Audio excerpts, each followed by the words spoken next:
साईं जीएम साहिब असांखे ॿुधायो त राजा डार असांजो हीरो आहे, मखदूम बिलावल असांजो हीरो आहे। इहो जीएस महाल जो जनरल सेक्रेटरी इमदाद सिंधी। हणण हकलण साथी सारण, हणण हकलण साथी सारण, मंझाई मरक विझन की न फर्क, रत वंदी रांद में। हाणे सिंदूर तहरीक जी कन्वीनर मोहतरमा सलमा जूनेजो साहिबा के गुजारिश कंदुसि त उहो अचे तव्हां मुखातिब थिए। सलमा जूनेजो। दोस्तों, साथियों, जीएसएन मां तव्हां सभिनी खे भलीकार में चवां थी त तव्हां पंहिंजो टाइम कढी ऐं आया, ख़ासि तौर ते स्टेज ते वेठल महिमाननि खे ऐं पंहिंजी भेनरुनि खे। भेनरूं, असां जॾहिं सिंध जी तारीख़ ते नज़र था विझूं त असांखे सिंध जी तारीख़ में ॿ वॾा नाला नज़र था अचनि। हिकु शाह भिटाई, ॿियो जीएम सैयद। ॾिसूं त ॿिन्ही जे किरदार में असांखे ॿिन्ही जे कम में काफ़ी हद ताईं हिकु जहिड़ाई थी लॻे। ॿिन्ही सिंध लाइ पाण पतोड़ियो, पाण खे अर्पियो। शाह लतीफ़ चयो त साईं सदाईं करीम थे सिंध सुकार, साईं सदाईं करीम थे सिंध सुकार, दोस्त मिठा दिलदार आलम सब आबाद करीम।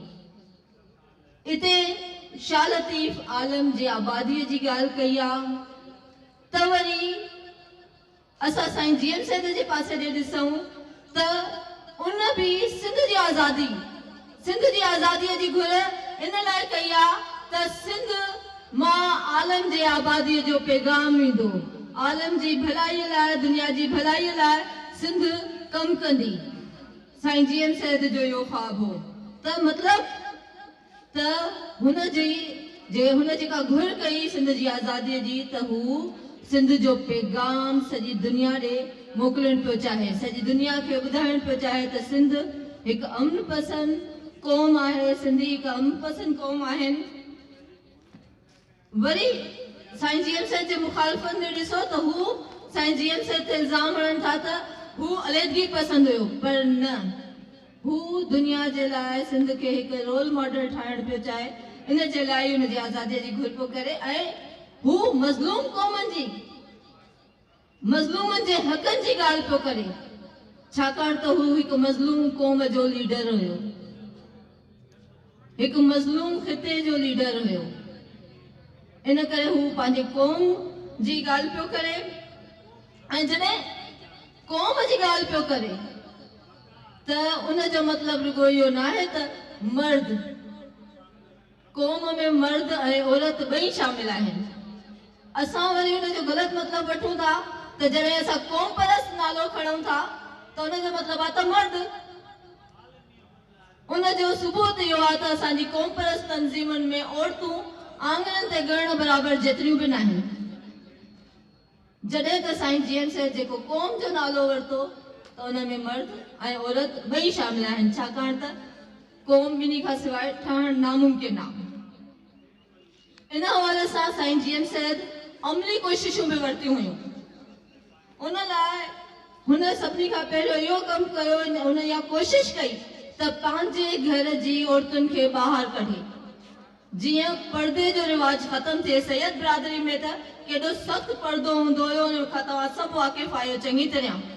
अॼु ताईं काफ़ी सैयद बिरादरियुनि में मौजूदु आहे।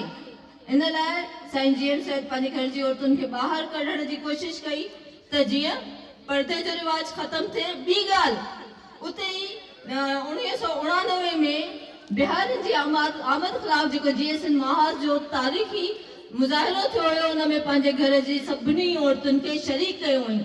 मतिलबु त साईं जीएम सैयद सिर्फ़ु ॻाल्हि न कंदो हुयो, उन ते अमली तौर ते कम भी कंदो हुयो, अमल दरामद कंदो हुयो, जेको आहे डॉक्टर दुर्रे शहवार सैयद।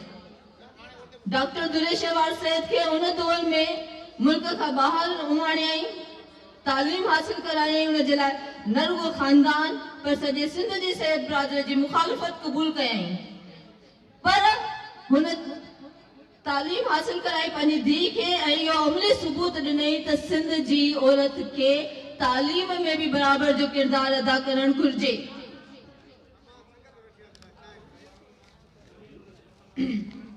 हाणे साईं जेम्स जो हिकिड़ो मूंखे किताब में लिखियल नज़र आयो, वो मां तव्हांजे आॾो पेश थी कयां त साईं जेम्स लिखंदे चवे थो, औरत नफ़ीस तरीन जज़्बनि जी हामिल, रूह जी राहत, अदब ऐं सकाफ़त जी मुख़ज़न, ॾुखनि में भाईवार, घरू कारखाने जी मैनेजर, प्रेम जो पुतलो, मजलिस जी सूंह, मुर्दा दिलनि खे जारींदड़ ऐं इश्क़ सादिक जी उस्ताद आहे। हाणे साईं जेम्स जे इन्हनि लफ़्ज़नि में जे ॾिसूं त औरत नफ़ीस तरीन जज़्बनि जी हामिल, इहो सभु मुंहिंजी सम्झ जे मुताबिक़ आहे त औरत नफ़ीस तरीन जज़्बनि जी हामिल यानी हू मुल्क ऐं क़ौम खे हलाइण में भी सुठा जज़्बा रखे थी। अदब ऐं सकाफ़त जी मुख़ज़न, अदब ॾिठो वञे उहो कहिड़े बि क़ौम जो हुजे उन में औरत जे हवाले सां ॻाल्हि ज़रूर हूंदी आहे। सिंधी अदीब औरतूं भी आहिनि। बहरहाल वरी सकाफ़त जे मुख़ज़न जी तरफ़ ॾिसूं त सकाफ़त खे जारींदड़ भी औरत आहे। ही असांजा बर्थ, ही असांजा खटूं आणण, ही असांजूं पिंडियूं ठाहिण या ॿियूं शयूं सभु जेके असांजे सिंध में थियनि थियूं, ये सभु असांजे सकाफ़त जो हिस्सो आहे। ही जेके सुठा सुठा ताम तव्हां खाओ था, पली साग वग़ैरह, ये सभु औरत जी ई हुजण जे करे आहे। ये सभु असांजी सकाफ़त जो हिस्सो आहे। सकाफ़त इहो न आहे त हिकिड़े ॾींहुं दिसंबर में असां नची कुॾी ऐं ख़तमु ॻाल्हि। असांजो उथण वेहण खाइण पीअण ॻाल्हाइण ॿोलाइण पाइण सभु जेको आहे सकाफ़त जो हिस्सो आहे ऐं उन खे ॼाणण वारी सिर्फ़ु ऐं सिर्फ़ु औरत आहे। ॾुखनि में भाईवार सिर्फ़ु घर में न, बहैसियत क़ौम, बहैसियत सिंधी क़ौम भी जेके क़ौम जा ॾुख आहिनि उन में भाईवार, उन जी जिदोजहद में भी भाईवार हुजणु घुरिजे। इहो साईं जेम्स पैगाम ॾियण थो चाहे। सो मां पंहिंजी भेनरुनि खे भी चवंदसि त सिंध जंहिं ॾुखी सूरत हाल मां गुज़री रही आहे उन में पंहिंजे भाइरनि जो भाईवार अची थियनि, उन्हनि जो साथ ॾियनि। हाणे ॾिसजे त सिंध चऊं था त मुश्किल हालतुनि में आहे, सिंध ॾुखी हालतुनि में आहे, सिंध मज़लूम आहे, त वरी ॾिठो वञे बहैसियत औरत त सिंध जी औरत भी जेका आहे सिंध वांगुरु ई मुश्किल सूरत हाल मां गुज़री रही आहे। ऐं उन ते टे तरफ़ो जबर थो थिए। टे तरफ़ो जबर कीअं? उहो हिकु बहैसियत सिंधी औरत, ॿियो बहैसियत कमज़ोर तबिके जे, ऐं टियों बहैसियत औरत जे, यानी हू सभिनी पासे ना वकोड़ियल आहे। इन जे करे सिंधी औरत खे घुर्जे त पाण उथे जिदोजहद करे, न सिर्फ़ पंहिंजे हक़नि जे लाइ पर पंहिंजे क़ौम पंहिंजे वतन जे हक़नि जे लाइ भी पंहिंजे भाइरनि जो साथ ॾिए। हाणे ॾिसो त सिंध जी औरतुनि जा कहिड़ा कहिड़ा मसला आहिनि। सिंध में त सिंध जा पंहिंजा मसला त आहिनि, बहैसियत क़ौम बहैसियत मुल्क जेके भी कब्ज़ा खोरी आहे, वसीलनि ते कब्ज़ा आहिनि, सभु शयूं आहिनि, पर औरत वरी ॾिसो असांजी भेनरुनि जो ज़ोरी मज़हब मटायो थो वञे।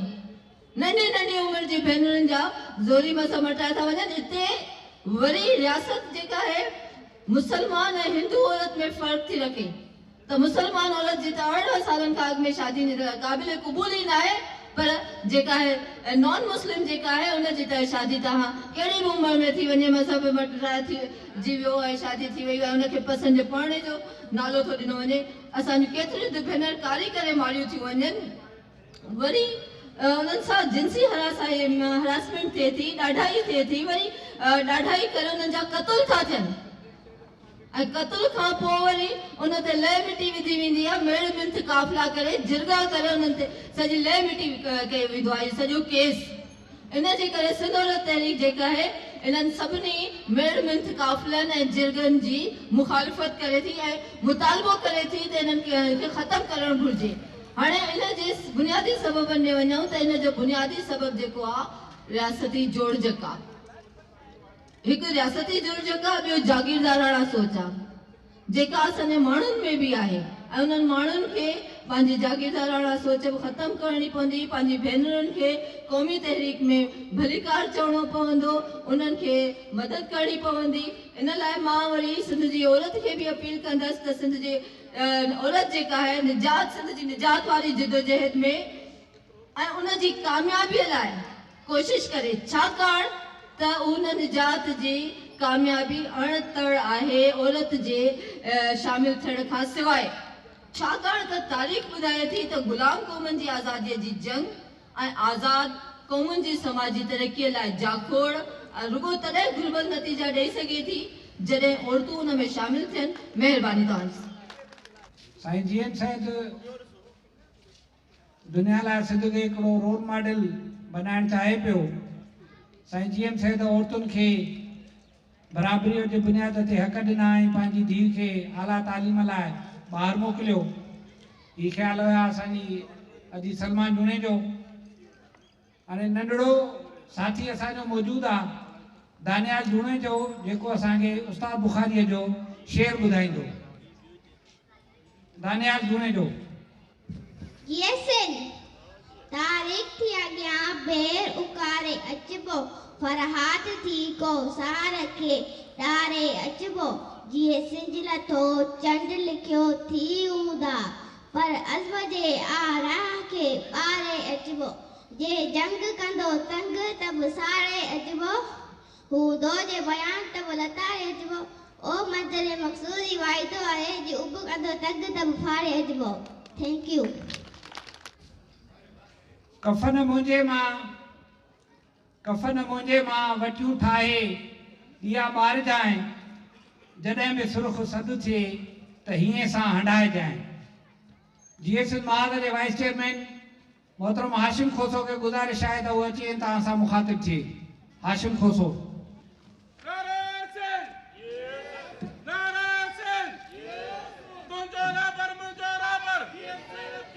मुझे धरती जो को गुनहगार न बख्शो विंदो को भी गासिब को भी गद्दार न बख्शो विंदो रूप रहबर जो वठी सघंदो न रहज़न कोई हाण बेदार थियो आहे भलारन जो वतन स्टेज ते वेठल जीएस माज जो चेयरमैन मोहतरम अब्दुल खालिक जूणे जो ऐं ॿिया मेहमान अॻवाणो मुंहिंजो भेनरूं भाइरो जीएसन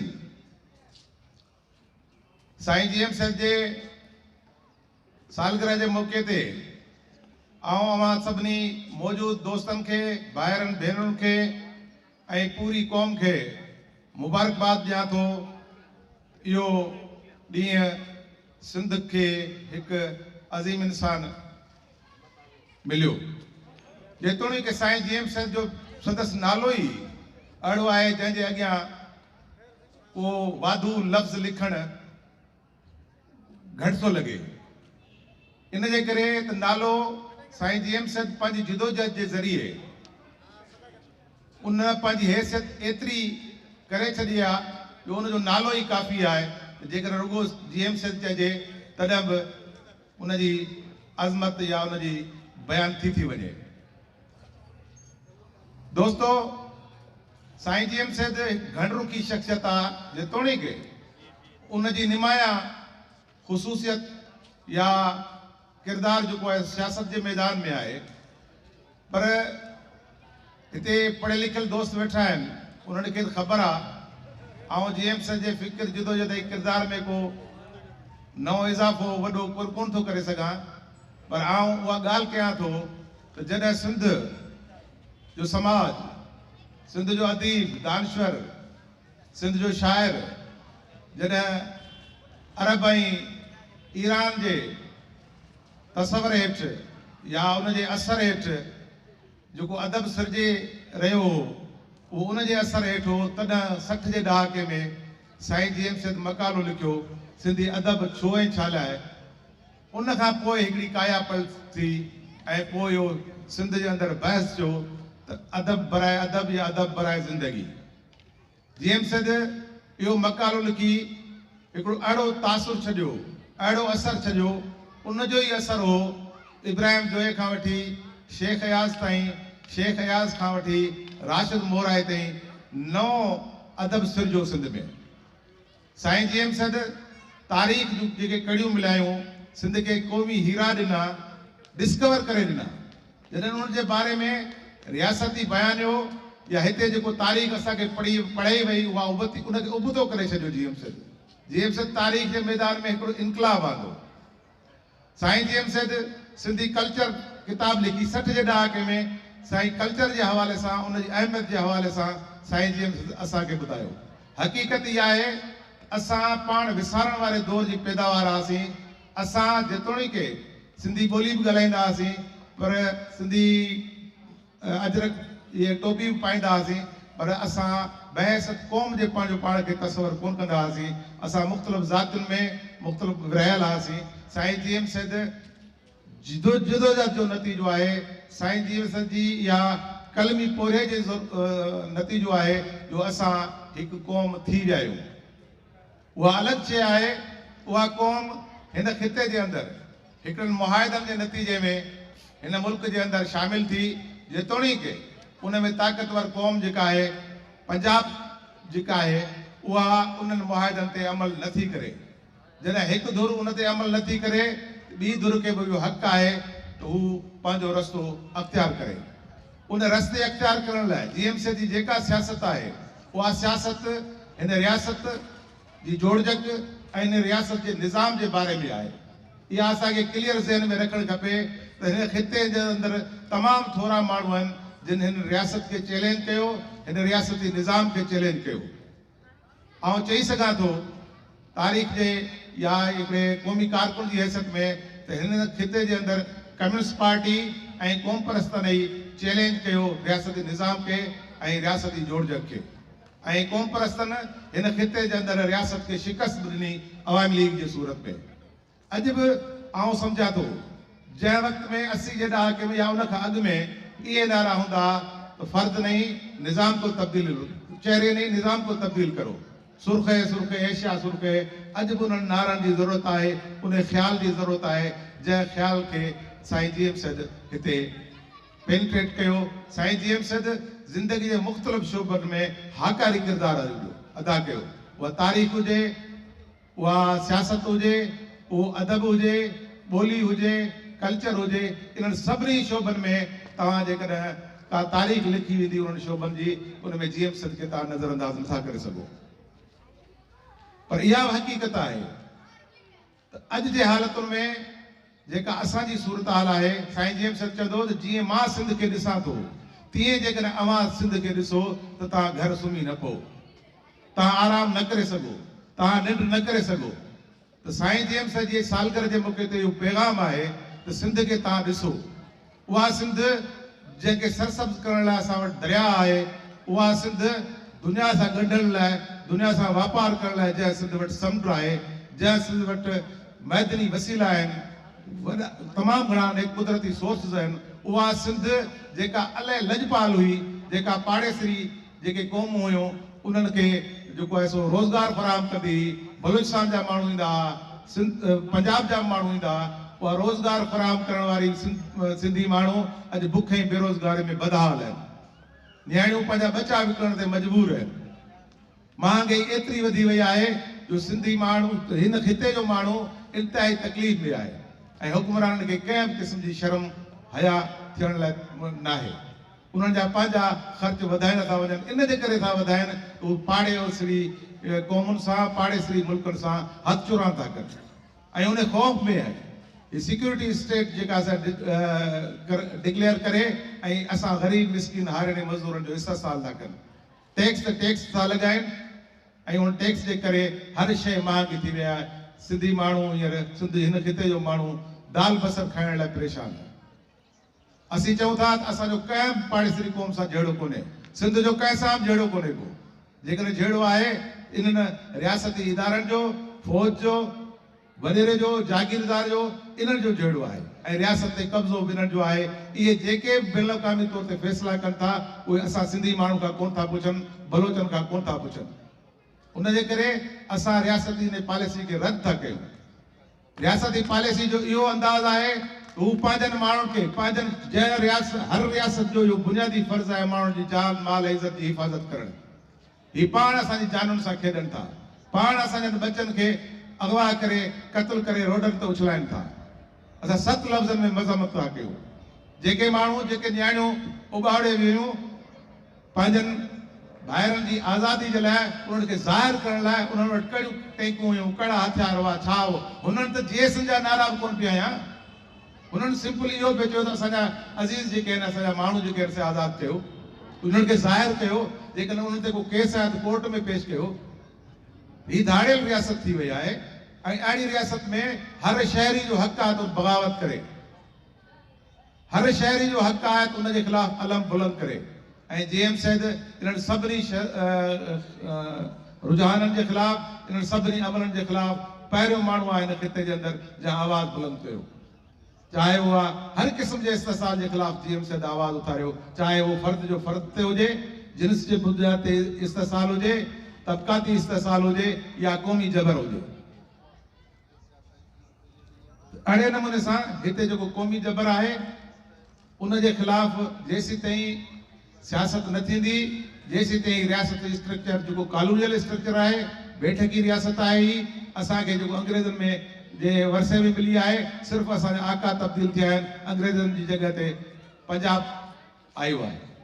उनजे करे इहा शइ ज़हन में रखी सियासत करणी पवंदी। हे जेके बि सियासतदान सियासी जमायतूं चवनि थियूं तव्हांखे त 1973 जे आइन मुताबिक़ तव्हांखे हक़ वठी ॾींदासीं, तव्हां सां फ्रॉड थियूं कनि। 1973 जो आइन हक़ ॾींदड़ आइन न आहे, हक़ खसींदड़ आइन आहे। हीअ असांजे वसीलनि ते कब्ज़नि जी जेका रांदि हले पई, ही ॿेट जेको आहे सो वसीला जेके आहिनि, हीअ जेको तरक़ी जे नाले में असांजी बर्बादी कई थी वञे, उनजे ख़िलाफ़ असांखे मज़ामत करणी पवंदी। ऐं इहा जंग तव्हां असांखे विड़णी आहे, भाइरनि भेनरुनि खे विड़णी आहे, अॼु जे माण्हू खे विड़णी आहे। ऐं इहा सही ॻाल्हि आहे त मूंखां अॻु में जेको दोस्त चई वियो, अॼु जे हालतुनि में अॼु हिकमत अमलियूं ठहंदियूं। ऐं उन लाइ ऐं हिकिड़ी ॻाल्हि उन दोस्त खे बि चवंदुसि त हिते बि रखां थो, हिकमत अमलियुनि जे हवाले सां ज़रूरी आहे इहो त माज़ी जो फ़ैसिलनि जो क़ैदी थी हलण सां हिकमतूं तब्दील न थींदियूं। उन लाइ जुरत खपे, उन लाइ अक़ीदे परस्ती खां ॿाहिरि निकिरणो पवंदो। इहो न चवणो पवंदो त हाशिम खोसे अॼु खां 20 साल अॻु में ही फ़ैसिलो कयो, ही ॻाल्हि कई। उन लाइ इहो चवणो पवंदो त अॼु जूं हालतूं जेके तक़ाज़ा कनि थियूं, उन मुताबिक़ असांखे तब्दीलियूं करणियूं पवंदियूं। उन्हनि तब्दीलियुनि लाइ जेका जुरत जी ज़रूरत आहे उहा, ऐं उन सां गॾु इहो तय करणो पवंदो त अॼु जे हालतुनि में जेके कल्ह असां फ़ैसिला कया, अॼु जे हालतुनि में ठहिकी अचनि था, उहे कल्ह दुरुस्त हुआ। अॼु जे हालतुनि में जेकॾहिं ठहिकी नथा अचनि, असांखे तब्दील करणो पवंदो। उहा हिमत जुरत सां असां ही जंग खटी सघूं था। जीएम सैद जो फ़िक्र, जिदोजहद ऐं किरदारु, अक्सर मां चवंदो आहियां हिकिड़ी ॻाल्हि त जेके वॾा माण्हू, वॾा इंसान, वॾा माण्हू जेके पैदा थिया आहिनि, उन्हनि जी सभ खां वधीक उन्हनि जी जेका नुक़्ते निगाह खे नुक़सान कंहिं हद ताईं उनजा पोइ लॻ पुॼाईंदा आहिनि। हर जेको आहे सो 5 निमाज़ूं थियनि, 5 वक़्तु रसूल जो नालो वरितो थो वञे, कलमो भरियो थो वञे, पर अमल ॿुड़ी आहे। असां बि जेकॾहिं बार बार रुगो जीएम सैद जो नालो वठूं, पर उन जेको फ़िक्र, जिदोजहद ऐं किरदारु ॾिनो आहे, उन ते अमल न कयूं, असां ई इन नाम निहाद जेके मुस्लमान आहिनि, उन्हनि में कहिड़ो फ़र्क़ु थियो। त जीएम सैद जे फ़िक्र जो ज़िक्र थिए थो, जीएम सैद जे किरदार जो ज़िक्र नथो थिए। असांखे उनजो किरदार बि साम्हूं रखणु खपे ऐं जिदोजहद कंदासीं। असां हिन रियासती जोड़जंग जेका कानूनियल आहे, उन मां ऐं रियासती निज़ाम मां आज़ादी वठी सघूं था। तव्हांजी महिरबानी। जी सिंध।